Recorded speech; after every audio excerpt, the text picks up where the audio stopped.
महात्मा गांधी जी का नियम था, रोज सुबह एक गिलास गर्म पानी, उसमें नींबू का थोड़ा रस डाल देते थे, 8-10 बूंदें, और थोड़ा शहद डालते थे और रोज सुबह पीते थे। ये गांधी जी का नियम था। एक दिन की बात है, महादेव देसाई जी उनके साथ थे और उन्होंने पानी थोड़ा ज्यादा गर्म कर दिया। अब ज्यादा गर्म पानी तो एकदम कैसे पिएंगे, थोड़ा गुनगुना होना चाहिए, साधारण पी सके ऐसा, ज्यादा गर्म कर दिया था। तो उन्होंने सोचा कि गिलास खुला रखूं ताकि उनका पीने जितना हो जाए, थोड़ा ठंडा हो जाए। थोड़ी देर के बाद जब गांधी जी आए तो गिलास उठाया, उन्होंने महादेव देसाई जी को टोका और कहा कि गिलास आपने खुला क्यों रख दिया। बोले खुला रखा है, मैं देख रहा हूं कोई जीव जंतु अंदर गिरा नहीं है, ऐसा भी नहीं कि गिरा और मैंने निकाल दिया, नहीं कोई नहीं गिरा, मैं देख रहा हूं। तो गांधी जी ने कहा कि मैं ये नहीं कहता हूं कि इसमें कोई जीव जंतु गिरा है, पर तुमने पानी आज ज्यादा गर्म कर दिया तो उसकी जो वाष्प निकल रही थी उससे हो सकता है सूक्ष्म जीवों की हिंसा हो जाए, कोई सूक्ष्म जीव हो बेचारे इसकी वाष्प से मर जाए, तो इतनी भी हिंसा हमारे द्वारा क्यों हो। तो गांधी जी के विचारों में ही अहिंसा थी, गहराई में। तो बात बात में, व्यवहार में वो छलक आती थी। तो कितनी अच्छी बात है। पानी गर्म ज्यादा कर दिया, फिर ठंडा करो तो गैस भी, आजकल तो वो गैस का करते हैं ना, गैस ज्यादा खर्च हुआ वैसे ही महंगा, और फिर उसकी वाष्प से बोले जीव हिंसा क्यों। आजकल तो लोग कई ऐसी दवाएं अपने घरों में छांटते हैं, खेतों में बगीचों में छांटते हैं, जिससे जीव हिंसा बहुत होती है। ये भारत देश है, इस भारत देश में भगवान कृष्ण गायों के पीछे नंगे पांव घूमते थे, सेवा करते थे, और आज उसी देश में गायों के यांत्रिक कत्ल खाने बन चुके हैं। क्यों कि लोग गाय पालने का शौक छोड़कर कुत्ते पालने का शौक रखने लगे हैं। गाय नहीं पालते, कुत्ते जरूर पालते हैं, और कुत्ते भी ऐसे पालते हैं कि भौंकते भी जाएं और भागते भी जाएं, ऐसे तो कुत्ते पालते हैं।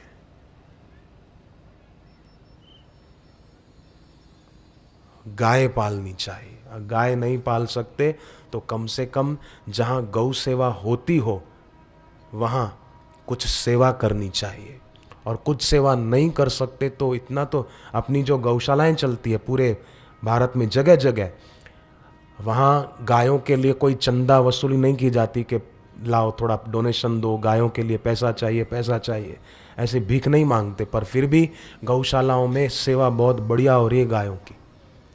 पर वहाँ गौचंदन धूप बत्ती बनती है, गोचरण अर्क बनता है। गौचंदन धूप बत्ती से वातावरण पवित्र होता है, शुद्ध होता है, और गोचरण अर्क पीने से किडनी, लीवर आदि की बीमारियां मिट जाती है। अगर सर्दियों में थोड़ा थोड़ा रोज गोचरण अर्क कोई पिए पानी में मिलाकर, तो बुढ़ापे में भी उसकी किडनी बढ़िया रहेगी, उसका लीवर अच्छा रहेगा। आज हम देश में देख रहे हैं किडनी के पेशेंट बढ़ रहे हैं, लीवर के रोगी बढ़ रहे हैं, शुगर के पेशेंट बढ़ रहे हैं। गोचरण अर्क पिए ना तो डायबिटीज में भी फायदा होता है।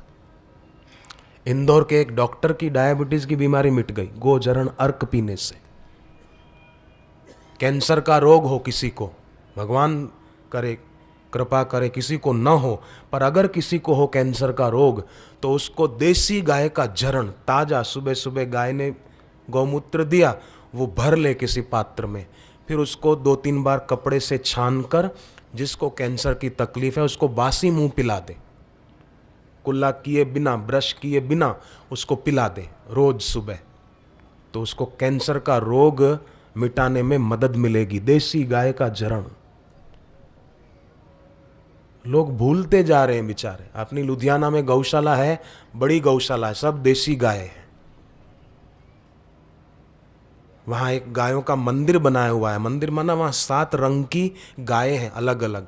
कोई गर्भवती महिला अगर उस मंदिर की परिक्रमा करे, जहाँ 7 गायें बंधी हुई है, देसी गाय अलग अलग रंग की, उसकी परिक्रमा करे तो उस गर्भवती महिला को समय पूरा होने पर जो बच्चा होगा, जो बच्ची होगी, वो बड़ी तेजस्वी संतान होगी, भगवान कृष्ण के दिव्य गुण अपने में संजोने वाली संतान होगी। तो ऐसी गायों की महिमा है। पर लोग आजकल बेचारे भूलते जा रहे हैं, पाश्चात्य कल्चर के अनुसार अपना जीवन वैसा बनाते जा रहे हैं। नहीं, गृहस्थाश्रम आध्यात्मिक उन्नति करने की पाठशाला है।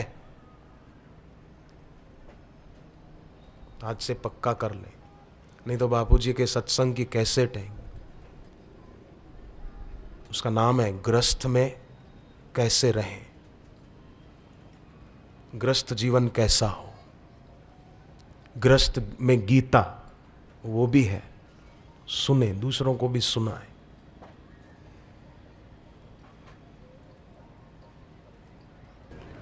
भागवत जी के 4 स्कंद में बात आती है कि अर्थ प्राप्ति के लिए 5 का आशीर्वाद चाहिए, तो उसको अर्थ प्राप्ति अच्छी होगी। 5 का आशीर्वाद किसका किसका? एक तो माँ बाप का आशीर्वाद, भूलो सभी को तुम मगर माँ बाप को भूलना नहीं, अनगिनत हैं उपकार उनके ये कभी भूलना नहीं। रुपया खर्चने से मिलेगा सब पर माता पिता मिलते नहीं, भूलो सभी को तुम मगर माँ बाप को भूलना नहीं। अपने माता पिता का आदर करना, अपमान न करना, तो माँ बाप का आशीर्वाद। दूसरा, भगवान का आशीर्वाद। लोग बोलते हैं मंदिर में जूते पहनकर नहीं जाना चाहिए, है ना, ऐसा, और सब जूते बाहर उतार कर जाते हैं, और ऐसे ही जाना चाहिए। परंतु एक और भी याद रखना चाहिए, कोई मांग लेकर भी नहीं जाना चाहिए। आप जरा सोचें, बच्चे की कोई मांग नहीं होती, नवजात शिशु की, तो क्या माँ उसका ख्याल नहीं रखती है? माँ उसको दूध भी पिलाती है, मालिश भी करती है, स्नान भी कराती है, कपड़े भी पहनाती है। वो बिस्तर में ही गंदगी कर देता है तो माँ साफ भी कर देती है। माँ बुरा थोड़ी मानती है कि यहाँ क्यों कर दिया तूने गंदा। माँ उसकी हर आवश्यकता का ख्याल रखती है। तो क्या भगवान माँ से भी गए बीते हैं क्या? जरा सोचो, वो ख्याल नहीं रखेंगे? वो रखना चाहते हैं। सुग्रीव भगवान को कहता है कि मेरी राज्य पाने की इच्छा नहीं है, भगवान कहते हैं पर मेरी इच्छा है कि तुम राजा बनो। विभीषण कहते हैं मेरी राजा बनने की इच्छा नहीं है लंका का, राम जी कहते हैं कि मेरी इच्छा है कि तुम राजा बनो।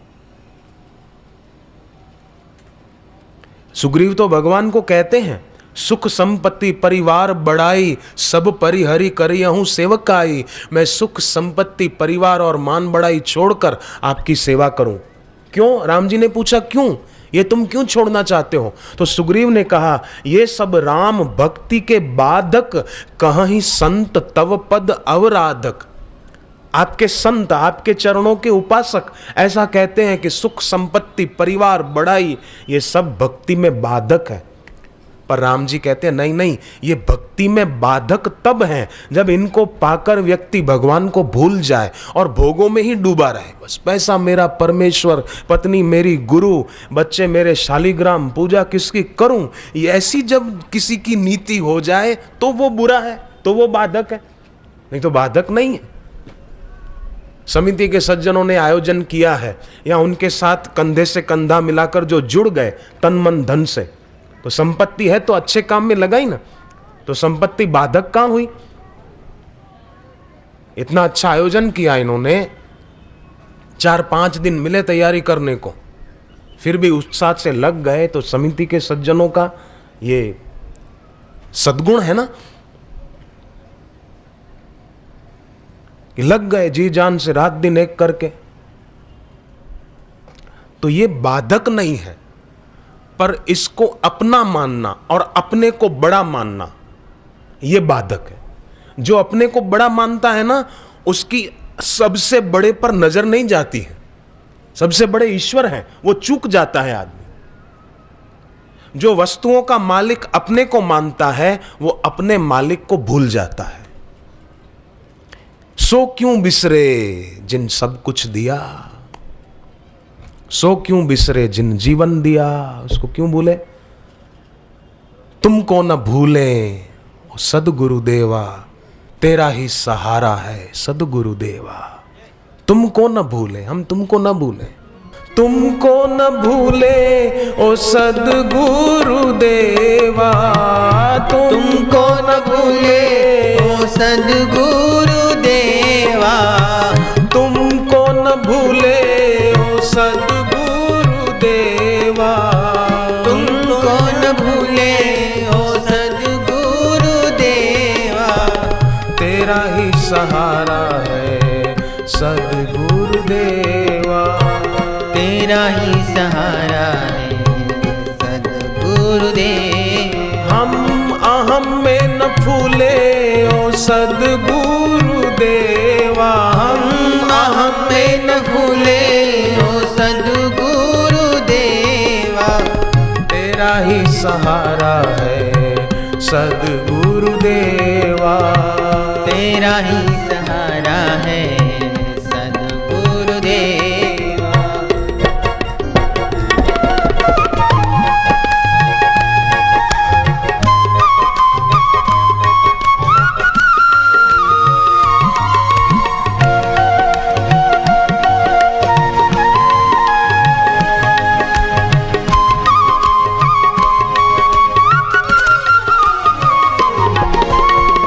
ये सारा जग है माया का दीवाना, ये सारा जग है माया का दीवाना, कहीं भी इसका नहीं है ठिकाना, कहीं भी इसका नहीं है ठिकाना।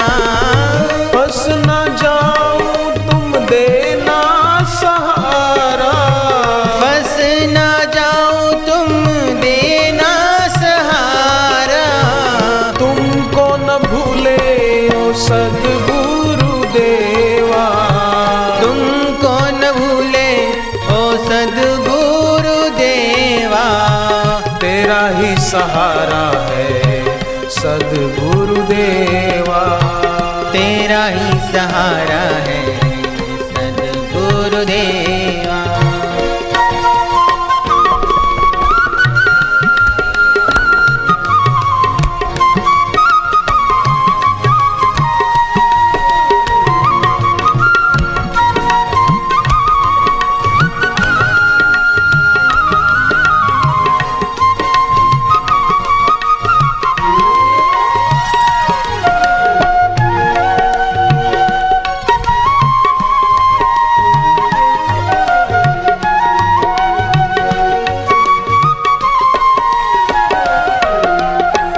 प्रीति को मेरी अब तुम ही बढ़ाना, प्रीति को मेरी अब तुम ही बढ़ाना, तुम ही प्रभु हो मेरा आशियाना, तुम ही प्रभु हो मेरा आशियाना, तुम ही हो मेरी किश्ती का किनारा, तुम ही हो मेरी किश्ती का किनारा, तुमको न भूले ओ सदगुरुदेवा, तुमको न भूले ओ सदगुरुदेवा, तेरा ही सहारा है सदगुरुदेवा, तेरा ही सहारा है सदगुरुदेवा।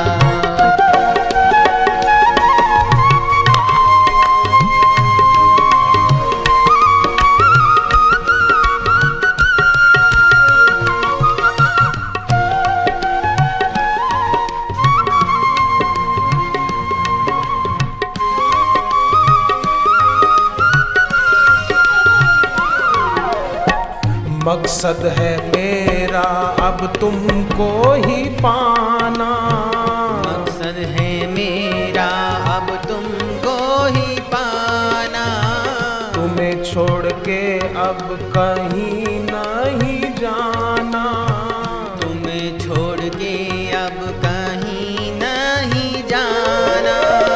छूटे न साथ कभी भी तुम्हारा, छूटे न साथ कभी भी तुम्हारा। तुमको न भूले ओ सद्गुरु देवा, तुमको न भूले ओ सद्गुरु देवा। तेरा ही सहारा है सद्गुरु देवा। तेरा ही सहारा है सद्गुरु देवा। संसार का सहारा टिकने वाला नहीं है, छूट जाएगा, टूट जाएगा। संसार का सहारा टिकने वाला नहीं है, छूट जाएगा। और ईश्वर का सहारा कभी मिटने वाला नहीं है, अमिट है, अछूट है, मौत भी उसको तोड़ नहीं सकती। एक सज्जन ने बताया, उनका नाम चंद्रभान सिंह, लखनऊ में रहते हैं। बोले मेरी भतीजी मधु 2 साल की, अचानक उसका स्वास्थ्य बिगड़ गया। मेडिकल कॉलेज लखनऊ में भर्ती कराया, हालत बिगड़ती गई और बच्ची ने तो घर वालों को पहचानना भी बंद कर दिया और धीरे धीरे तो उसको दिखाई देना भी बंद हो गया। डॉक्टर बोले कि ब्रेन टीबी हो गया है, दिमाग का ऑपरेशन करना पड़ेगा। हमने अनुमति दे दी, ऑपरेशन हुआ। उसके 1 सप्ताह बाद बच्ची ने आवाज़ से पहचानना शुरू किया कि ये माँ बोल रही है, ये पिताजी हैं, ये बड़े भैया बोल रहे हैं। आवाज़ से पहचानती थी पर देख नहीं पाती थी। 15 दिन बाद दोबारा डॉक्टर के पास गए तो डॉक्टर ने बताया कि इसकी आंखों की रोशनी नहीं आ सकती, संभव नहीं है। तो अब क्या करें? अब हमने घर आकर जप ध्यान बढ़ा दिया, प्रार्थना का समय बढ़ा दिया, शांत बैठने का समय थोड़ा बढ़ा दिया और फिर जप ध्यान के बाद श्री आशा रामायण का पाठ करते, कटोरी में जल भर के रखते, पाठ करने से पहले संकल्प करते गणपति जी का और गुरुदेव का सुमिरन करके कि इस बच्ची के स्वस्थ होने में जो विघ्न आ रहा है वो दूर होके रहेगा। ओम गम गणपतये नमः, ओम गम गणपतये नमः। ऐसा मन में जप करते थोड़ा, फिर गुरुदेव का सुमिरन करते, थोड़ा गुरु मंत्र जपते और पाठ शुरू करते। गुरु चरण रज शीश धरी, हृदय रूप विचार, श्री आशा रामायण कहो वेदांत को सार। धर्म कामार्थ मोक्ष दे, रोग शोक संहार। भजे जो भक्ति भाव से, शीघ्र हो बेड़ा पार। भजे जो भक्ति भाव से, शीघ्र हो बेड़ा पार। पाठ पूरा होता, पानी में देखते, फिर वो पानी बच्ची की आंखों पर लगाते थे कि इसकी आंखें ठीक हो, इस भाव से, संकल्प से। शुभ भाव में बड़ी शक्ति होती है। एक दूसरे के लिए शुभ कामना करो तो बहुत फलती है। पति पत्नी के लिए शुभ कामना करे। पति काम धंधे पर गए हैं तो पत्नी घर पर बैठकर गीता जी के 11वें अध्याय का 40वां श्लोक 108 बार पढ़े। केवल एक श्लोक, 11वां अध्याय 40वां श्लोक 108 बार पत्नी पढ़े और संकल्प करे कि इसका पुण्य मेरे पति को मिले और मेरे पति जिस काम के लिए गए हैं उस काम में उनको सफलता मिलेगी मिलेगी मिलेगी। ओम नमो भगवते वासुदेवाय, ओम नमो भगवते वासुदेवाय। ऐसा संकल्प करे, शुभ कामना करे तो पति को लगेगी और पति को उसके काम में सफलता मिलेगी।